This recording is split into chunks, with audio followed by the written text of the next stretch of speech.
It's good to be here in Gympie, and of course we know that Gympie was hit very hard with the recent flooding event, the second worst flood in Gympie's history, and it's wonderful to be joined with the Mayor, Minister de Brenni, of course the Police Commissioner is with us as well, and the Mayor will give an update about how everything's going. But can I say from the outset a big thank you to his entire local disaster management team.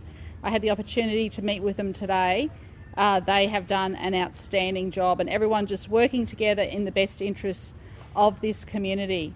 We currently have about 600 people without their power at the moment across they've out of 6,000. So a huge effort, and we've just welcomed some of the crews from Bundaberg that have come down to help, and essentially there are crews from the north of this state that are coming down to help in the southeast. And just how we send crews from the southeast up to the north when they're going through cyclones, it's great to see this level of cooperation and sending people where it's needed the most. Now about 2,000 homes and businesses have been impacted by these floods, and the initial assessments is that, and of course not all of the assessments have been done yet, but at least 160 have major impacts to them. So we will be working with the community, working with Glenn over the coming weeks and months to rebuild back this Gympie area. And of course you only have to drive through to see the impact, not just on the roads, but of course all of the different sporting fields as well, the parks, and of course the businesses and the houses as you spread out. And of course there was a lot of concern at the Queensland Disaster Management Committee when we realised that the floods could also block off different sections of Gympie, and that evacuation order was made. So a big thank you to the community. Some tough days ahead. Some people have lost a lot of things, and it is going to be tough with that road to recovery. So what I might do is I'll hand over to the Mayor to say a few words about Gympie itself, and I think Mick will want to talk a little bit more about the power restoration. He's been up to the water treatment plant. It was great that came back online. And then I'll give the other updates for around the state, but we might deal with these issues here locally first, if you don't mind. So I'll hand over to the Mayor. Glenn. Thank you, Premier. Thank you for coming today and letting the people in this part of Queensland know that the government cares, and I know that means a hell of a lot to them. I'd also like to thank Minister de Brenni for his the work that he's done over the last couple of days, particularly with the issue around power to our water treatment plant. That was a massive issue that we faced during this disaster, and to have Mr de Brenni a phone call away was a comforting element to what we were doing. Also, I'd like to acknowledge Mitch. He was on the LMDG committee, doing a lot of work with the crews through it for Energex. But it has been a disaster or a flood that we haven't seen before in the Gympie region. Our floods normally involve heavy rain, water comes up, it's planned, it's predictable, but there was nothing planned or predictable about this event. We had massive downpours and inundations in different areas at different times, and water came up and receded and then came back up again. So I am exceptionally proud of the local government entity, Gympie Regional Council, and the staff that performed in difficult circumstances. We ran that facility on skeleton staff, probably half of what we should have had, and the staff that we had in there performed above and beyond what could have been expected. So as Mayor, I'm very grateful that they represent our region, and I'm very thankful for their efforts. I know there's a lot to do in the coming days, weeks and months, and actually years to get repairs done. Right now it's about clean-up, it's about removing debris and waste from the region, and also focusing on the small businesses that have suffered immensely during this event.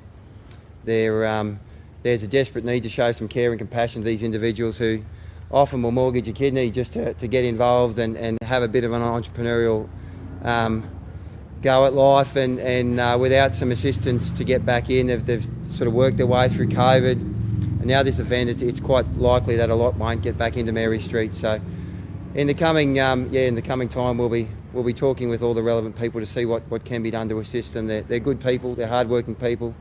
They love the region and they love a community, and we want to see them thrive and provide a service that they do through the businesses that they operate. So yeah, look, as Mayor, I'm just really proud, Premier, to have you there, Minister as well, and just exceptionally proud of our staff. Our acting CEO, Dave Lewis, was an absolute rock, a very steady hand on the wheel, and yeah, look, as much as no one, you don't get a lot of good stuff out of events like these. I can honestly say that in that disaster room, it was a very good feel, and if I had to go through something like this again, I'd want the same people there. So, thank you, and thank you, Premier and Minister. Thank you. Nick? Well, it certainly has been an incredibly significant event on the power front across the course of this entire natural disaster. 140,000 properties across southeast Queensland have at one time or another been without that essential service of electricity, and it peaked at 57,000 homes at one particular time. Here in the community of Gympie, it was up as high as 6,000 properties without electricity. That's now down to around 600, so a tremendous job by all of the local agencies, and I also want to join with the Premier and the Mayor in singing the praises of the team here from Energex and extend a warm welcome to the Ergon crews that have come down from Bundaberg. In fact, we have crews arriving from Cairns, Townsville, Mackay and Rockhampton as well. They're arriving in Brisbane Airport today and across the course of Thursday and Friday, and they'll go out right across southeast Queensland to get power restored. Of course, work continues here to support households, but importantly, as the Mayor said, we want to support the economic recovery of this region as well. And so getting those businesses back operational as soon as possible is a priority for us. And if we look at the main street of Gympie here, those businesses have been significantly impacted. We now have 60% of power restored to those businesses.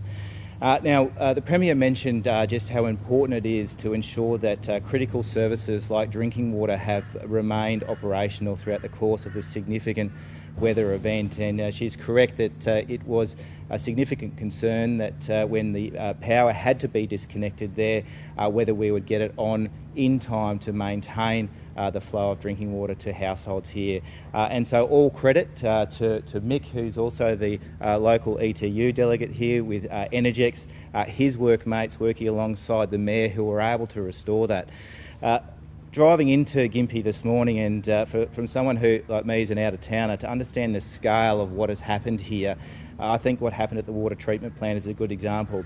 The top of the power pole that fed the electricity into the water treatment plant is at 12 metres. The bottom of that power pole is another 10 metres above where the river is today. So somewhere in the vicinity of 22 to 25 metres above the river level, power lines went underwater and cut that power. And it's a real credit to the skill, the expertise of the locals here that was able to restore that power as soon as water levels were receding. And I want to congratulate all of the local crew. Just a few key messages for households and businesses here around electrical safety as we go through the clean-up effort. Certainly there are thousands of homes and businesses to restore, and it really makes us proud to be a Queenslander to see the community effort going in there. But we do ask people to be careful about going into your ceiling if you've got a water leak there. Remember, solar panels could still be live even though your power may be disconnected. Finally, we know that Operation Energise, this is the program that is led by the Electrical Trades Union in partnership with the Master Electricians and Energex, is in the process of mobilising.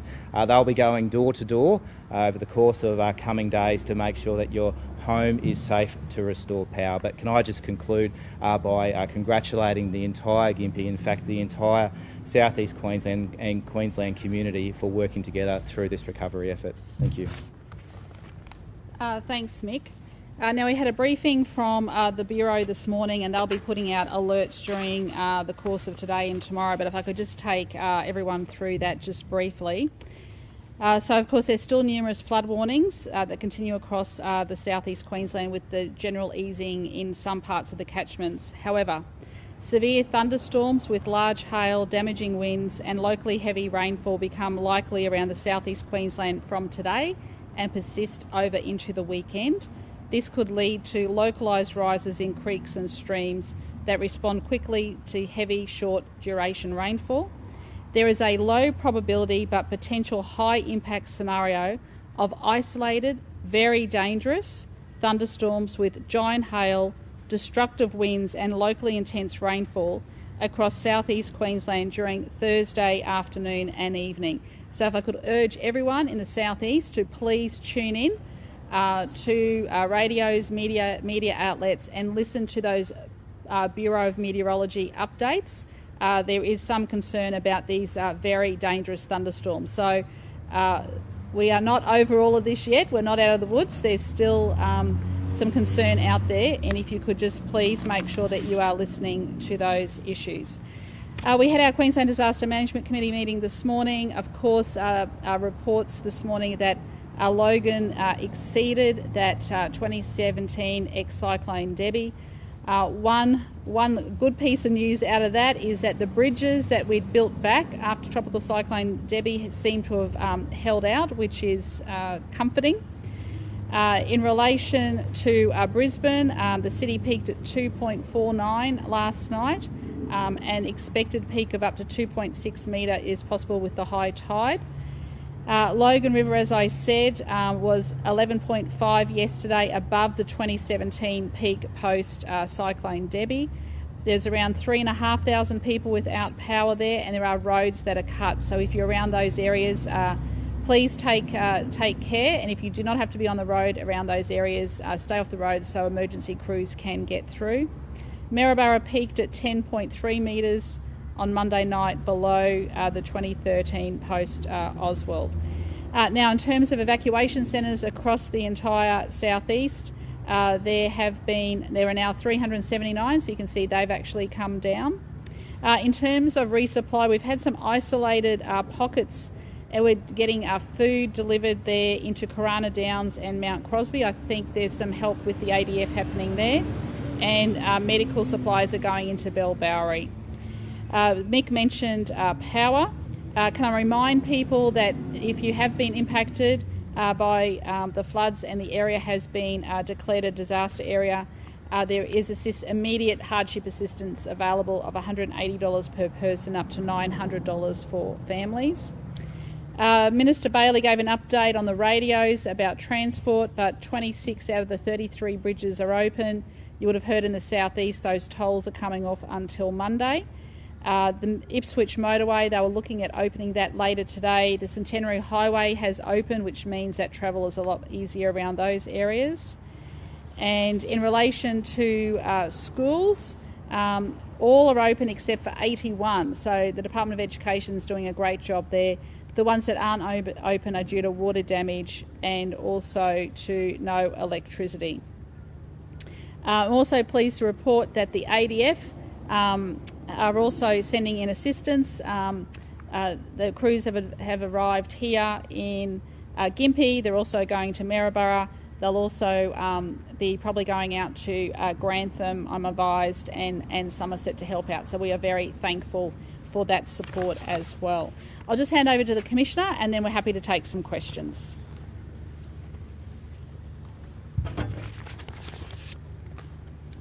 Thank you, Premier. My heart goes out to all of the people in Gympie who've been impacted by this very, very significant event. Can thank you sincerely to all of the community for such an incredible response. To the police, the emergency services, to the local council, at the district level, to Energex and the Ergon staff that are here as well. A sincere thank you. You have made an incredible difference. Tragically, there has been now 9 deaths in total as a result of this weather event in Queensland. And as you know, a couple of those are from the Gympie area from last week. And despite a lot of searches in the Brisbane River, we still have 1 person outstanding from this event. The QPS has launched a preventative approach an operation to combat the crime that we have seen in some areas occurring as a result of the event. It is called Operation Uniform Nash, and that is an additional 124 staff across the entire southeast. So wherever there has been an impact as a result of this event, and some of those businesses and areas are still evacuated, additional staff will come into those areas from our specialist areas such as Railway Squad, Dog Squad and other specialist officers. So not just a land-based event, but also many staff on the water as well. As you can appreciate, some areas still have a lot of water around them. As has been touched by the Premier, there is severe storms coming in the next 24 hours to 2 days, even into the weekend. Please, I ask you that you listen to the authorities, go on the Bureau website, listen to whatever channel you listen to. It's incredibly important to be in tune and aware of your circumstances. Everywhere is incredibly saturated. So any water, we could have flash flooding, and we've seen that occur throughout this entire event. Once again, a sincere thank you, amazing response. Congratulations, and I know that the hard work probably starts from here on in, but your response has been second to none. Thank you. Thanks, Commissioner. I'm happy to take some questions.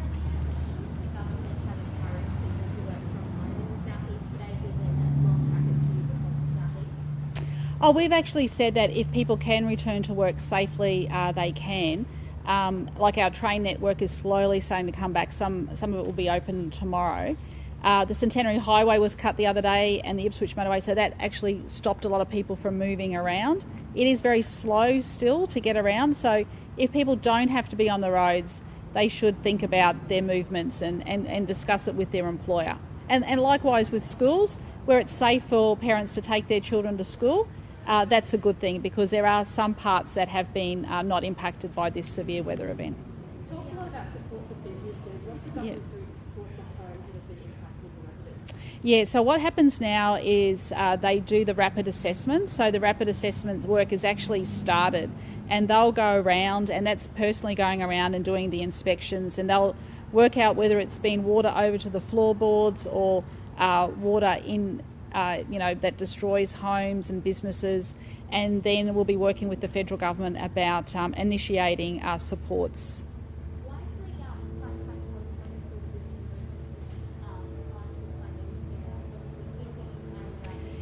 in My understanding that the Sunshine Coast, it's with the federal government at the moment, that the state government has put that forward, so we're waiting to hear from the federal government, but fingers crossed, it basically should be a blanket across from Fraser Coast down. So many communities were impacted.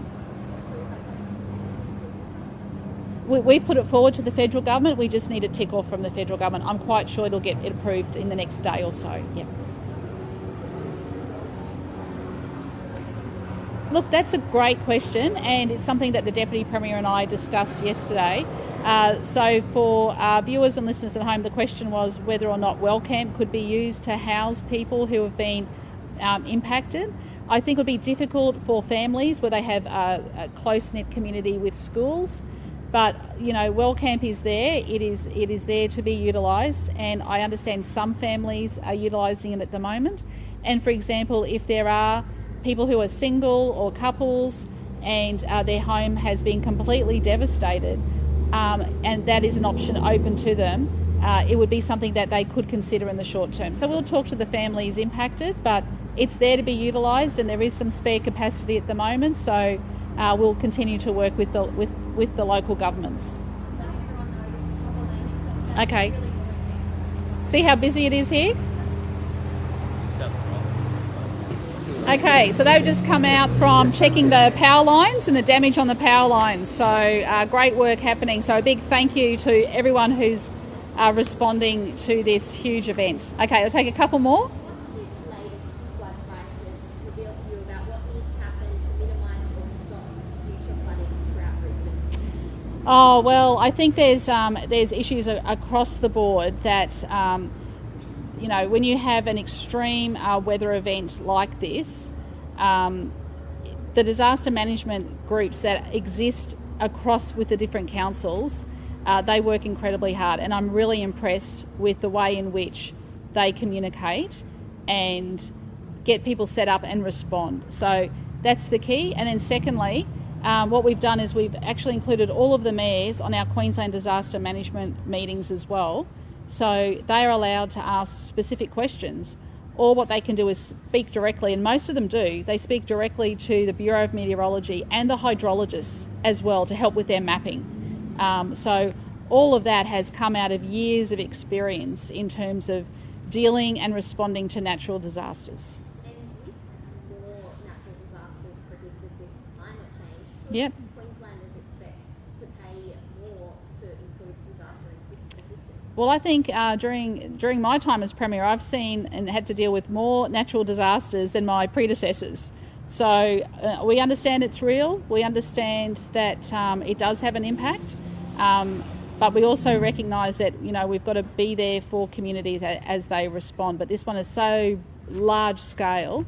Like I said previously, Tropical Cyclone Debbie was huge. It came down, but it went through quickly. And this one here sat across that southeast. And look, people can see the havoc it's actually causing in northern New South Wales as well, where they're having the biggest floods they've ever seen. So it's actually impacting a lot of the population. Where are people going to live during the reconstruction effort given the state's rental crisis? Has the state ever considered any response to this problem? Yeah, well, we just talked before that there's one issue that we're looking at if people want to utilise well camp, there's capacity there. But also too, the Department of Housing works very closely with impacted families to see if they can help in the short term. And also too, we talk to real estate agents. A whole lot of work goes into making sure that families can stay together as much as they can. And this has happened for many, many years, dealing with a whole range of disasters, and the Department of Housing stands ready to help and assist those families. People have said they were caught off guard by the weather event. Do you think there needs to be some sort of independent review into the event? That always happens after every event. It's stock standard that the Inspector of Emergency Management carries out that independent report, and it is then tabled in the Queensland Parliament. But let me say this was an extraordinary rain event, the likes of which we haven't seen, and you've seen across the state where many records have been broken. And anyone who went through it knows that we haven't seen anything like that for quite some time. What's the plan for businesses in Gympie that are worried they're not going to survive? How soon can they expect the money they're making? Yeah, well, those assessments are happening at the moment, and then we will put together all of that information is collated. We put it all together, and then we send it off to the federal government, and then we put in place assistance for businesses to be able to apply for. So we'll be working very closely with them. We've done this before, and the federal government has said they're prepared to work with us on that. Yeah. As soon as Gympie floods is coming through, will there be any planning or consideration given to a third bridge across the Mary River in the future, given that climate change is expected to impact floods in the future? Look, we always look at every flood event, and we look at where, if there needs to be upgrades to rivers or bridges. Even driving up here today, we could see the work happening on the Bruce Highway, which is, trying to flood-proof parts of that Bruce Highway, which is great to see, and of course that takes time. As I mentioned earlier with what happened in Logan, we actually rebuilt bridges, and they have now been able, because they were built back better, they were able to withstand this flood, which was higher than ex-tropical cyclone Debbie. So we will look at all of that. We'll talk to the council, but all of that will be put into the reports that go to government. Okay? Thanks, everyone. Thank you.